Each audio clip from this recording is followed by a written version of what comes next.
నమస్తే మిత్రులారా, నేను మీ శ్రీనివాస్ చౌహాన్ అడ్వకేట్. మిత్రులారా, భూభారతి చట్టం ప్రకారంగా వీలునామా అనేది చెల్లుబాటు అవుతుందా? 2025 సంవత్సరంలో ధరణి చట్టంలో ఉన్నటువంటి లోపాలను సవరణ చేయడం కోసం అని చెప్పి తెలంగాణ రాష్ట్ర ప్రభుత్వము కొత్తగా ఒక చట్టాన్ని తీసుకొచ్చింది.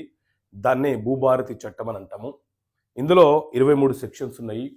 అందులోని సెక్షన్ 2 సబ్సెక్షన్ 12 ప్రకారంగా ఎవరైనా ఒక వ్యక్తి తన కష్టార్జితంతో కూడుకున్నటువంటి ఆస్తిని ఎవరికైనా వీలునామా రాసి చనిపోతే ఆ వీలునామా ప్రకారంగా ఎవరికైతే వీలునామా రాశారో ఆ వ్యక్తికి పట్టా జారీ చేయాలని చెప్పి ఈ భూభారతి చట్టంలోని ఈ సెక్షన్లో చాలా స్పష్టంగా వివరణ ఇవ్వడం జరిగింది. కాబట్టి వీలునామా ఉన్న వ్యక్తులు భూభారతి చట్టం అమలులోకి వచ్చిన మరుక్షణమే మీరు అప్లికేషన్ పెట్టుకోవచ్చు.